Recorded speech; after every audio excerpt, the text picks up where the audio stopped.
हर आदमी अमीर होना चाहता है, सुखी होना चाहता है। तो कौन सा ऐसा तरीका है जिससे अमीर भी जल्दी हो जाए और सुखी भी जल्दी हो जाए? तो ये प्रसंग बड़े ध्यान से सुनिएगा, बड़ा ही अद्भुत प्रसंग है। हरे कृष्ण दोस्तों, मैं हूं अनुज शर्मा। बहुत पहले की बात है, एक साधु थे। उनके पास एक लंगोटी थी और एक कटोरा। कटोरा वो जिसमें वो भिक्षा लेते थे, जगह जगह जाते थे, भगवान का नाम जाप करते थे, भजन करते थे, कीर्तन करते थे और भिक्षा के लिए लोगों के यहां जाते थे। वो कटोरा सामने कर देते, जो कुछ भी भिक्षा में मिल जाता उसे पा लेते थे। जब भी कोई उन्हें भिक्षा देता था तो जीवन की जिंदगी से रूबरू करवा देते थे। कुछ ऐसा वचन उसको दे देते थे कि उसका जीवन सफल हो जाता था। यह बात धीरे धीरे फैलने लगी। सब लोग इस इंतजार में रहते थे कि आज मेरे यहां आए, मैं भिक्षा दूं और कुछ ऐसी बात कहें जिससे मेरा जीवन बदल जाए। यह बात राजमहल भी पहुंची। जब राजमहल पहुंची तो रानी ने राजा से कहा कि मैं चाहती हूं उन साधु से मिलना, उनके लिए भोजन की व्यवस्था करना, उनको हमारे यहां भोज पर बुलवाइए। राजा ने व्यवस्था की। साधु महाराज को राजमहल में बुलाया गया। रानी ने स्वयं अपने हाथों से भोजन तैयार किया। कई प्रकार का भोजन तैयार किया। भोजन को परोसा गया। साधु महाराज को कहा गया कि आप आसन ग्रहण कीजिए और भोजन लीजिए। तरह तरह के पकवान सामने रखे थे, बड़ी सुंदर तरीके से सजाए हुए। रानी ने स्वयं अपने हाथों से बनाए थे। तब साधु महाराज ने कहा कि रानी मां, मुझे सिर्फ मेरे कटोरे में ही भोजन चाहिए, मैं इसी में खाता हूं। तो अपना कटोरा आगे किया। रानी ने कटोरे में भोजन परोसा और साधु महाराज ने बड़े चाव से भोजन खाया। चेहरे पर मुस्कुराहट थी, अद्भुत तेज था, शांति थी, सुकून था। रानी साधु महाराज को देख करके बड़ी प्रभावित थी। मन में कोई प्रश्न ही नहीं आ रहा था। इतनी शांति को, इतनी सौम्यता को एक साथ देखा था। साधु महाराज के चेहरे पर तेज देख करके सारे प्रश्न खत्म हो गए थे। रानी ने साधु महाराज को कहा कि महाराज, आपसे एक चीज चाहिए मुझे। साधु महाराज ने कहा कि हां बताओ रानी मां। रानी ने कहा कि मुझे आपका एक कटोरा चाहिए, मैं आपकी निशानी के तौर पर अपने साथ रखना चाहती हूं। बदले में मैं आपको दूसरा कटोरा दे दूंगी। साधु महाराज मुस्कुराए। उन्होंने कहा कि ठीक है। रानी ने एक सोने का कटोरा मंगवाया और साधु महाराज को दे दिया। साधु महाराज ने सहर्ष सोने का कटोरा स्वीकार कर लिया और वहां से विदा ली। जब साधु महाराज वहां से विदा लेने लगे तो महल के सैनिक आपस में बात करने लगे कि कैसा साधु है, भोजन तो चाहिए था अपने कटोरे में, लेकिन जब सोने का कटोरा मिलने लगा तब मना नहीं किया गया, चुपचाप सोने का कटोरा ले लिया। किस प्रकार का साधु है? और साधु महाराज महल से चुपचाप चले गए। अब सोने के कटोरे में भिक्षा मांगने लगे।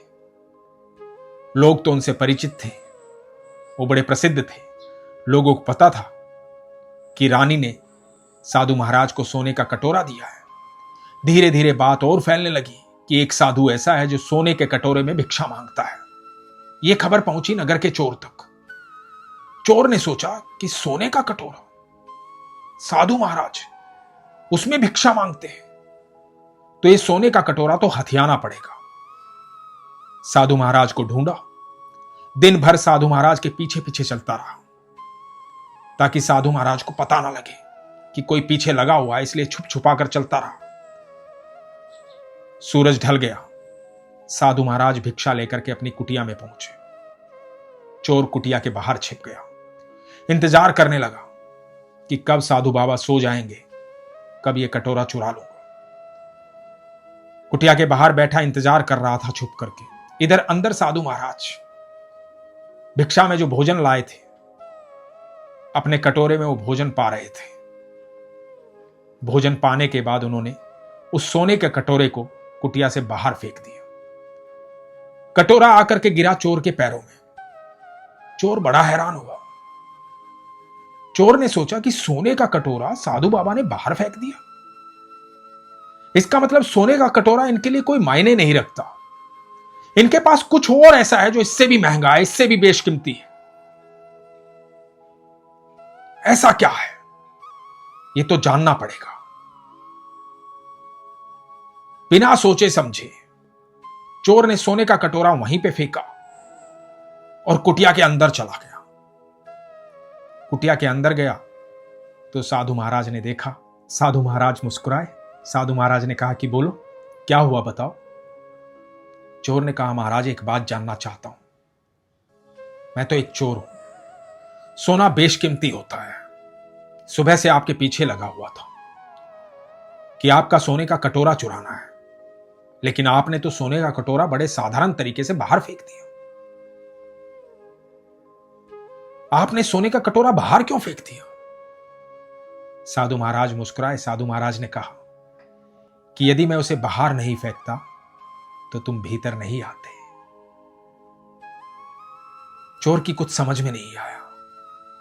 साधु महाराज ने कहा कि मुझे पता था तुम बाहर उसका इंतजार कर रहे हो, और यदि मैं उसे बाहर नहीं फेंकता तो जब तक तुम चोरी ना कर लेते तुम्हें नींद ना आती, तुम्हें चैन ना आता, तुम खुश ना होते, प्रसन्न ना होते। और ये बात मैं बर्दाश्त नहीं कर पाता कि किसी को नींद नहीं आ रही है, कोई इतना बेचैन है, कोई इतना परेशान है, तो उसकी वजह से मैं भी परेशान हो जाता। तो मैंने सोने का कटोरा बाहर फेंक दिया, क्योंकि दुनिया में कोई भी ऐसी चीज नहीं जो मेरे सुख से, मेरे सुकून से बड़ी हो, मेरी शांति से बड़ी हो। यह मुझे अशांत कर देता, इसलिए मैंने बाहर फेंक दिया। तो सोना इतना कीमती नहीं है, कटोरा इतना कीमती नहीं है कि मेरी नींद चुरा ले, मुझे सुख से ना रहने दे, इसलिए मैंने बाहर फेंक दिया। चोर ने जब यह बात सुनी तो चोर की समझ में आया कि साधु महाराज सही कह रहे हैं।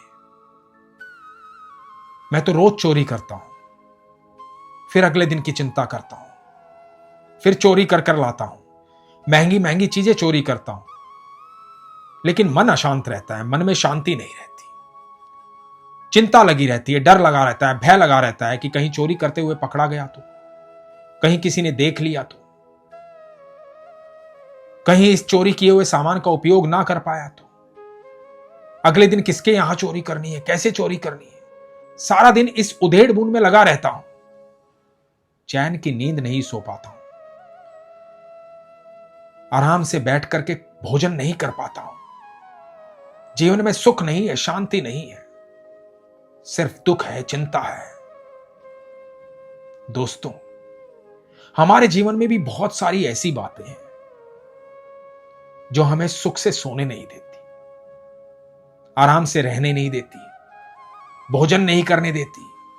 हम सारा जीवन भागते हैं अच्छा धन कमाने के लिए, अमीर होने के लिए, सुख पाने के लिए, शांति पाने के लिए, लेकिन आप यकीन मानना, जीवन भर सिर्फ उसके लिए भागते हैं, वो मिलता नहीं है, क्योंकि हम लगातार उसके लिए भागते हैं। हम मन के भीतर नहीं झांकते हैं, दिल के भीतर नहीं झांकते हैं। हम चीजों को अपने सुख से बड़ा मान लेते हैं। हम सोचते हैं कि ये चीज हमें सुख देगी, ये चीज हमें सुख देगी, ये चीज हमें सुख देगी, लेकिन वास्तविक सुख क्या है? मन की शांति। दुनिया की कोई चीज आपको आपके अलावा सुख नहीं दे सकती। आप ही स्वयं को सुख दे सकते हैं, आप ही अपने मन को शांत रख सकते हैं। आप सोच के देखिए कि जीवन भर आप भागते हो नौकरी करने के लिए, धन कमाने के लिए,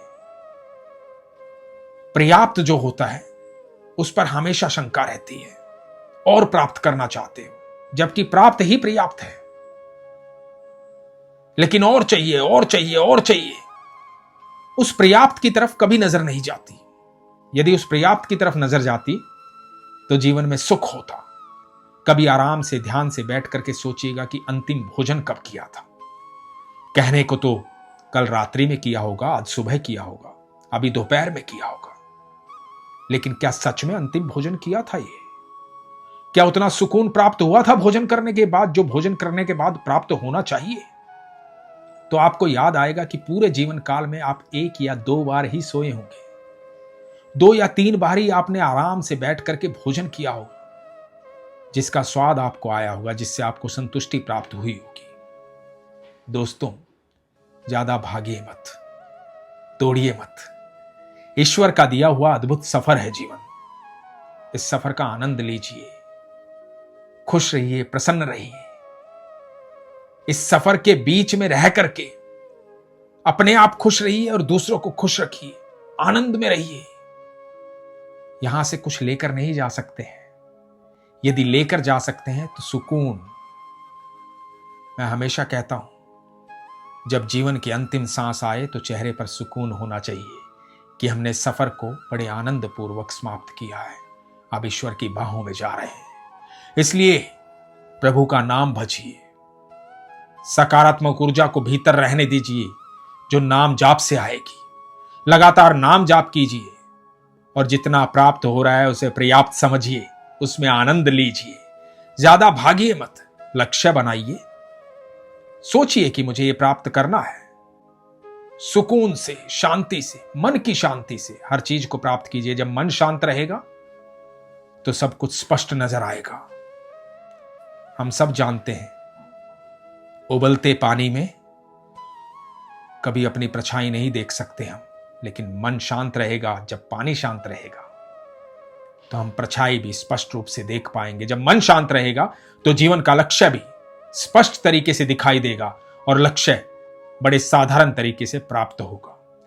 इसलिए विश्वास रखिए ईश्वर पर और अपना कर्म ईमानदारी से कीजिए। इसीलिए हमेशा कहता हूं, अपने विश्वास को मजबूत रखिए, अपना ख्याल रखिए। हरे कृष्ण।